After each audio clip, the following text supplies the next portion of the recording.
More stuff. I want to do some operations on these roots. So we'll just start with kind of addition, subtraction. We've sort of accidentally done a little multiplication, but we'll kind of revisit that, and we'll do some division too. So adding and subtracting roots. So you can add or subtract only if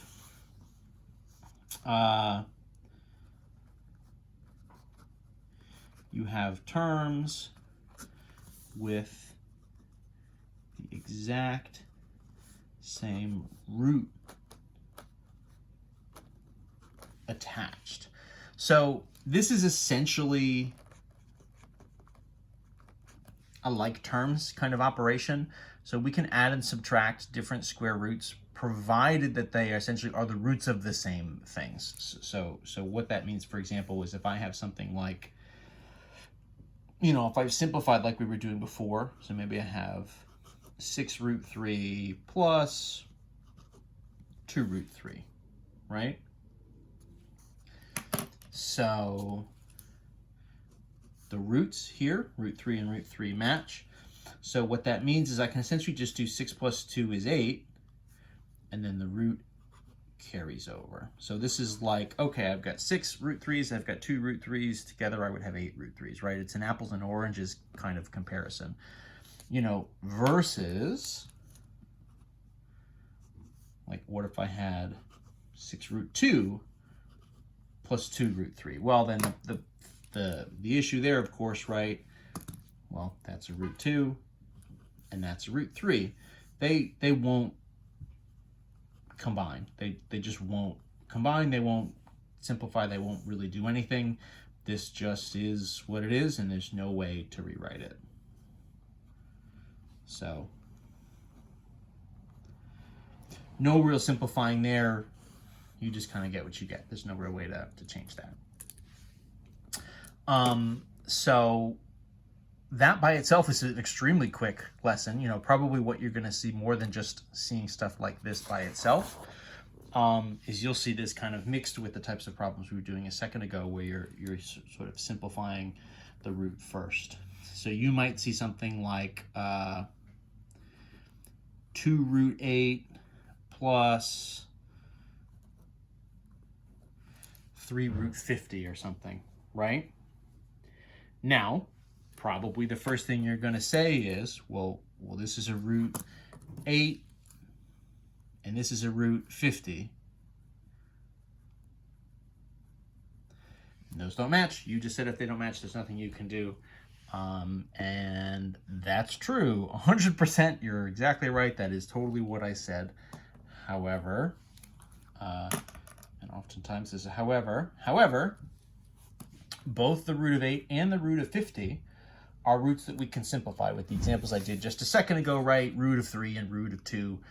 Those are already just like small prime numbers. There's not a way to rewrite those or clean them up at all. There's no way to sort of get any different versions of those roots. But both the root of 8 and the root of 50 are roots that we can simplify. So let's do that, right? Before we can kind of write this off as a lost cause.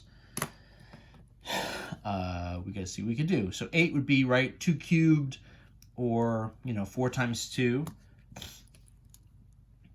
plus 3 times. So root of 50, probably what you're yelling at your screen is 50 would be 25 times 2, right? So I've got 25 kind of sticking out to me as a nice perfect square, so let's use it. So both of those kind of start to simplify. This is then going to become what? So let's break it up. 2 times, so root of 4 times root of 2. That root 4 is going to clean up, right? Plus 3 times root 25 times root of 2. And so the 4 and the 25 will cancel, right? That would be kind of a 2 and a 5 respectively. The root wipes out, so that's 2 times, right? 2, and then this root of 2 is left over. Plus, so 3 times the 5. I don't think we quite did this before, right? If you have numbers out in front already, when you simplify whatever's underneath the root, it just comes out and it multiplies by whatever is already there. It multiplies by whatever that sort of what we call the coefficient the number out in front is.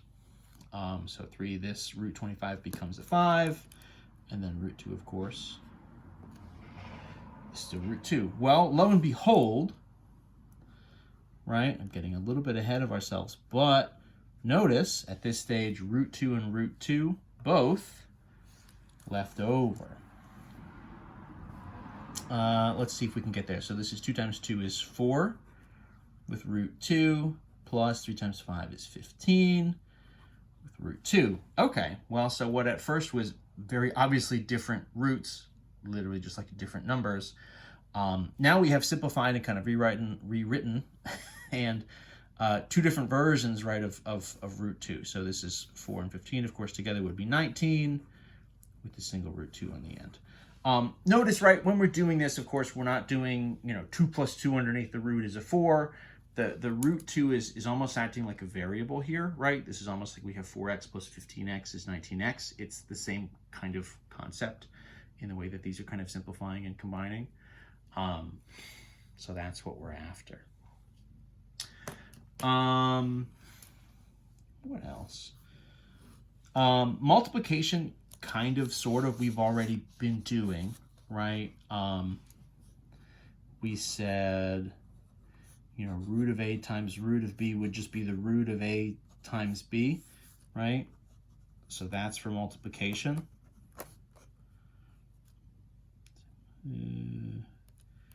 Multiplication. Oh gosh. All right, my brain got hung up on spelling for a second. I don't know why I should worry, because of course I'm just scribbling in an extremely bad handwriting anyway. I really don't need to worry about. You don't need to worry about this. This is like a life hack. Don't even worry about spelling if you're not going to write clear enough so that people can actually tell what the letters are. It doesn't matter. It doesn't matter about trying to spell if like the letters aren't even going to be clear. Just do smudges. This is pretty obviously multiplication. Something. Probably multiplication. It's a math class. So there you go. There's a nice little tip. So what would this look like for us? We've kind of done something where we have the root of a product, and then we break it up this way. The examples here maybe would be, well, what about taking something kind of back the other way? So what would be an instance here? Maybe I've got root of 12 times root of 20 or something. Let's see what you're saying. Okay, that's great, I guess. That's just like, that's something. This is a problem. I'd say, no, not a problem. So in theory, right, this would just be the root of 12 times the root of 20 would be the root of 12 times 20. Right, 12 times 2 is 24, so times 20 would be 240. So root 240 and we're done. Of course, the answer is no, not quite. Right, what we would need to do is start to break this up. 12, right, would be like a 3 times 4. 20 itself, right, would be kind of 4 times 5. And so what's happening here, I mean, I didn't check it at first, right, but neither 12, honestly, 12 and 20, they both have 4s in there, so they could have been reduced anyway. In any event, my kind of goal here was to see, okay, each of them individually had a 4, but together we have sort of 2 4s. So this, right, would be kind of root 3 times 4 squared times 5. So 4 squared would be a 4 in front times the root of 3 times 5 left over. So rather than like writing this as 240, right, this would be kind of 4 times root 15. So we can cut the numbers down a little bit, and so when you do this and you combine, you kind of sometimes have, maybe one digit on one side and then the same digit on the other. Individually, they wouldn't simplify, but combined together, right, multiplied under one radical, then they double up and you can actually sort of simplify and take it out of there. Our next operation would be division.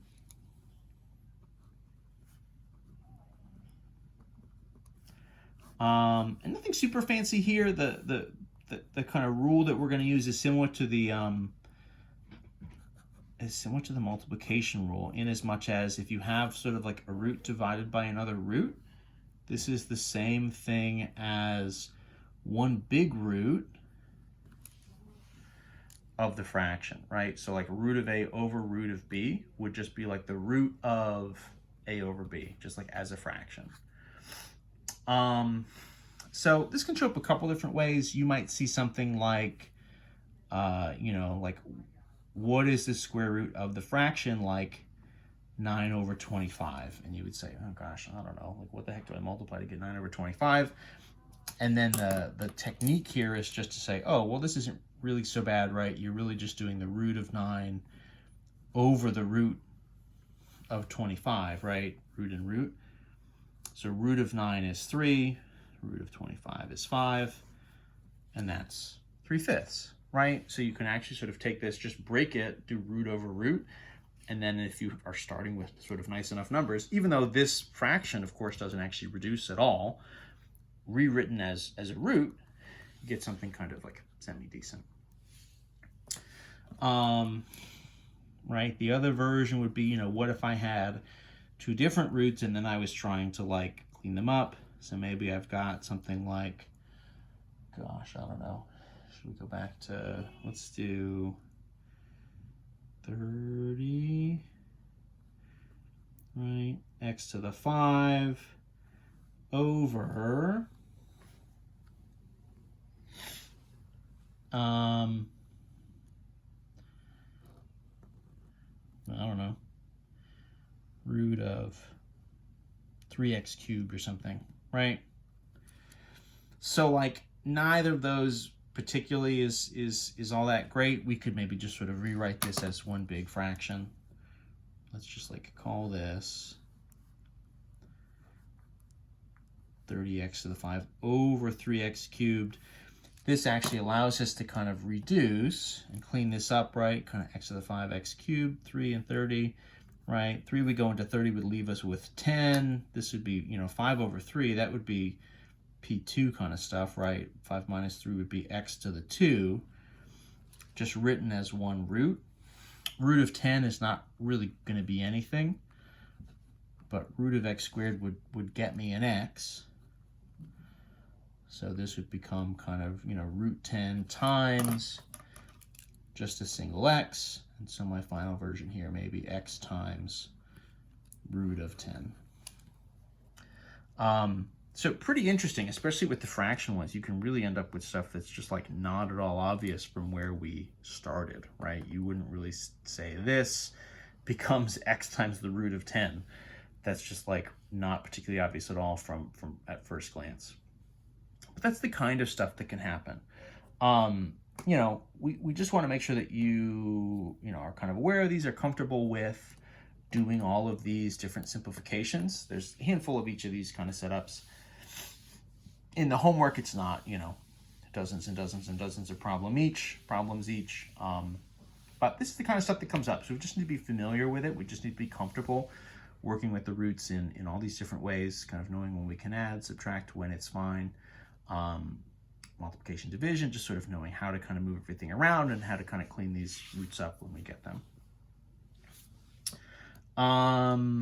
So we'll pause there. What we're going to do in the next video is look at higher roots. So that's kind of the span of everything for square roots. So we just need to sort of expand this out to cube roots, fourth roots, fifth roots, just like roots with higher powers, and see if that has any kind of impact, what that would change. So that'll be next.